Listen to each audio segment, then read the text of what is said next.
Right, so the largest so far update for Bleak Faith Forsaken came out a few days ago, presenting a major overhaul, a new Game Plus option, and giving out a few hints on the upcoming multiplayer feature. This is my 5th Bleak Faith Forsaken video, a few more and I could probably rename my channel into Mighty Bleak Faith Forsaken or something. Anyways, today we're going to check out this massive major update to see if the price asked is justified. In other words, let's see if Bleak Faith Forsaken is worth buying now, shall we?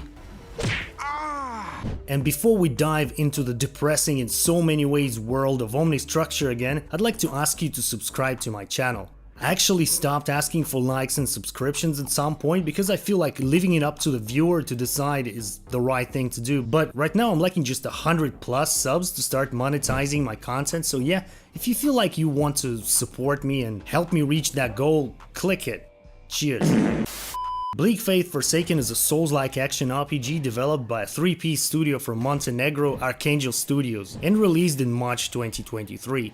The launch wasn't a complete flop, but it wasn't too successful either, which reflected on Steam review count. It is still mixed up until this day, by the way. Most complaints were about overall jankiness, sluggish combat, bugs and glitches, lack of direction, horseshite RNG, inconsistent hitboxes, and the fact that the game was not released in early access. There was also a bit of a controversy with the animations that looked painfully familiar to some. People also praised the art direction, the music, the atmosphere, and the lore. Some people love it, some people hate it, hence the mixed reviews. I'm probably among the former and that makes me biased, but I'm not here to change your mind or to sell you the game. This video is for those who are still keeping an eye out, following the development process and wondering if the game is now worth their time and money. To save you some time, let me start with saying that it's, even after the update, still janky, buggy and unpolished, and let me be honest, I don't think it will ever become something of a From Software level game or even a Mortal Shell level game. I mean, it's a no-brainer, but I don't think it necessarily aims to be, and I don't think it necessarily should. The game has its charm, it truly can be called one of a kind, and its fanbase won't let it vanish into oblivion. Well, the list of changes is really huge, so I'll go through the most, in my opinion, notable ones. You can read the full thing in the patch notes on Steam. Let's start with the biggie. The game now has a New Game Plus option. In fact, there are New Game Plus, New Game Plus Plus, and a New Game Plus Plus Plus, where New Game Plus Plus Plus is being repeatable. Here's how it works, it's pretty simple. Each following iteration of New Game Plus increases enemies' health and damage. Simple. Inventory, belt slots, unlocked recipes are being transferred over to the new game where quests, quest items, dialogues, and used ladders, perks and perk points are being reset. Combo timings are now adjusted to swing of a weapon for more intuitive use, and speed penalty for failed combo is greatly reduced for smoother and faster combat. On top of that, you deal 25% less damage if you fail a combo, and it costs 25% more stamina. Now, I liked the Bleak Faith Forsaken combat system from the very beginning. It reminded me of the Witcher 1 combat that was not necessarily the best, but it felt somewhat familiar to me in Bleak Faith. Is combat any better now? It feels like it, yeah. It's still sluggish, it still feels like you're fighting underwater or something, but it's now definitely smoother and faster. If you were not a fan of Bleak Faith combat in the first place, I don't think it will drastically change your opinion, but it's now much more approachable, that's for sure. Stealth system has been overhauled too. Using abilities or receiving damage while in stealth now breaks the stealth. Attacking from stealth now stuns the target. Blocking now costs less stamina, which in my opinion is a wonderful change. It actually made me use blocks more often, which resulted in combat being overall more fun.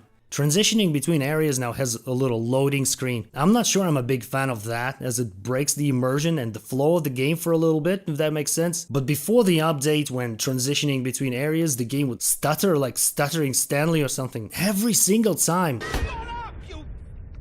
Bleak Faith. So maybe that's why they decided to add loading screens. It doesn't really matter, to be honest, because once you unlock a homunculus, you just teleport between areas, no big deal. Long elevators, 60+ seconds, have been replaced with loading screens as well. Yeah man, there were 60+ seconds long elevators, and we used to stand there doing fuck all. Again, it's a quality of life improvement that saves you some time but breaks the immersion a bit. Like, I'm sure there are people out there like me who just like the Omnistructure the way it is, big and half empty. In addition, some elevators, the ones that lead to different areas, have been sped up to reduce waiting times, which is nice. AI behavior has been overhauled and the number of enemies on each map increased. I can't say anything about AI behavior being overhauled just yet, but these teleporting twats no longer teleport into obscurity, that's for sure. Everyone's favorite buddy Conrad the Traitor now looks different, moves differently, and has a new ability. If you're planning to start a new playthrough, get ready to die a few extra times, because Conrad will kick your ass, man.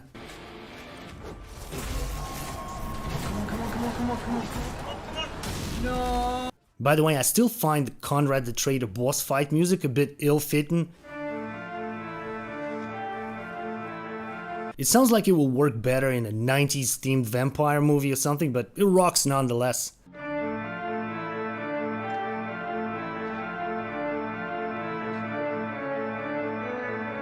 We're also promised 4 new unique weapons with abilities, 4 new armor sets, and 5 new enemy types. I'd also like to mention some of the really good quality of life improvements.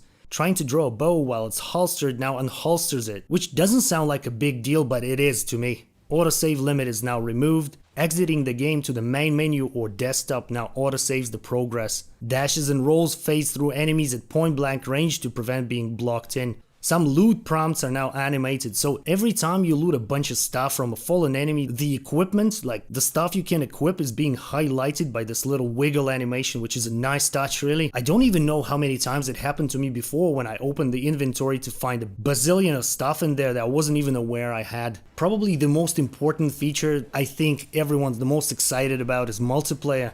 Well, PvP is still available from the experimental branch. For those who don't know, here's how to access it. Unfortunately, I wasn't able to test it because ironically none of my friends own Bleak Faith Forsaken, but it's there and it's peer-to-peer. The devs recommend only playing with friends or someone you trust, so be aware of that.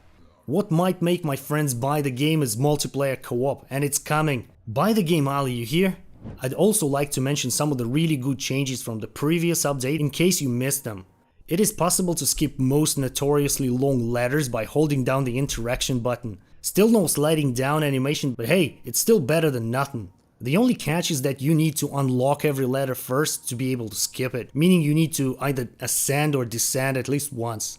Lower pages were added to the game, a total of 21 achievements were added, cloud saves were enabled, controller support is finally serviceable. Using a controller now feels much better. Bleak Faith Forsaken is weird, man. In my opinion, it's an unpolished gem surrounded by controversy, drama, and weird decisions. It has a tight fan base and it's almost a meme by now. The game still has a massive amount of issues, loading times are atrocious, keybinds are weird and don't work the way they should sometimes, and no uber faith. It's not because I'm not doing enough tinkering, it's just weird. You sometimes get stuck in the environment, it's floaty, it's buggy, but it's Bleak Faith Forsaken. The game I have no regrets buying on day one. The game's atmosphere is amazing, it's incredibly immersive, and the art direction is just outstanding. Hats off. It's the journey I personally find enjoyable in and on itself every time I play. Is Bleak Faith Forsaken worth buying now?